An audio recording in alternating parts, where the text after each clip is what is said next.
It sort of brings about the bigger question of, with Dianne Feinstein gone, absent, and Senator Joe Manchin and maybe some of the other red state Democrats not such a reliable vote on certain issues, does Senate Majority Chuck Schumer have a functional majority in the Senate? I would argue that he doesn't right now. Welcome to Reporter's Notebook, where we talk to the Washington Examiner's top journalists about the stories breaking on their beats. I'm Jim Antle. I'm joined today by Congressional reporter Samantha-Jo Roth. Do the Democrats in the Senate have a Joe Manchin problem? He hasn't announced for re-election yet, but there's some assumption that he will, or there's at least a hope maybe that he will, as a Democrat who could potentially hold that seat in West Virginia. But he's been kind of defecting from the majority quite a lot. Is that kind of hampering the Senate Democrats? I think it's definitely a frustration among Democrats, but I think also they recognize that Joe Manchin is really the only Democrat that could ever really hold that West Virginia seat. So there is an understanding.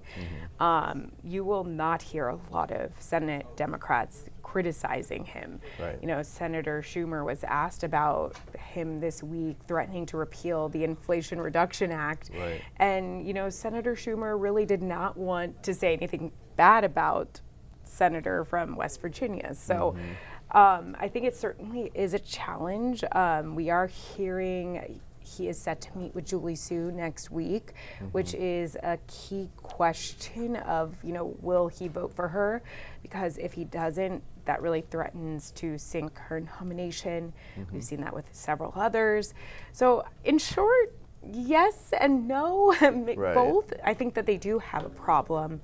But at the same time, there's a recognition of what he needs to do.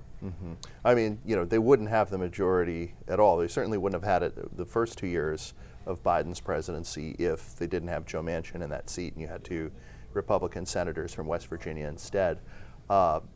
But he has been a sort of persistent thorn in their side. And so it sort of brings about the bigger question of, with Dianne Feinstein gone, absent, and Senator Joe Manchin and maybe some of the other red state Democrats not such a reliable vote on certain issues, does Senate Majority Chuck Schumer have a functional majority in the Senate?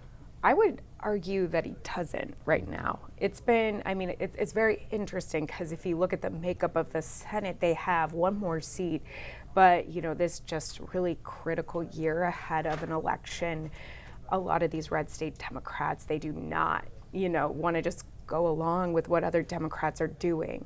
So I think right now it's really challenging for the Senate Majority Leader to move forward with a lot of his priorities. And I would say that a lot of the Democrats were very aware that this was going to be an issue with divided government. They knew that things were not going to be as smooth sailing as they were last session. And now that's holding up a lot of nominations, a lot of, priorities. And yeah, certainly it is causing the Senate Majority Leader not to have an effective majority. I mean, you don't hear it really so much from people who are in the Senate, but there seem to be a lot more calls and a lot more frustration with Dianne Feinstein maybe right now than even Joe Manchin. Oh yeah, absolutely. And I think a lot of people are frustrated by the lack of an update on her condition. A lot of senators, especially with, Senator Fetterman, they always were very upfront about when he was going to be back, giving dates. And so, for the Senate Majority Leader to not really offer any tangible timeline, basically repeating the same exact statement that he has said in the past, that really angers a lot of folks behind the scenes. We saw a group of very progressive California groups last week trying to say respectfully, Senator, please resign. It's time to go.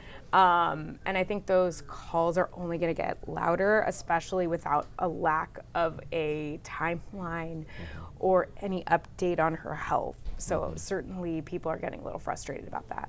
So one area where they really want to try to keep Senate Democrats together, although there's already been some fraying, is the debt ceiling. And, House Republicans surprised people a little bit, I think, by actually being able to pass a plan through the House very, very narrowly, but it passed, What are Senate Democrats saying about their willingness to maybe begin negotiations over raising the debt ceiling? Well, I think the majority of the Democrats are going to be saying they're going to just, fall in line behind Biden, saying that they are not going to negotiate about the debt ceiling when you're attaching it with some conditions.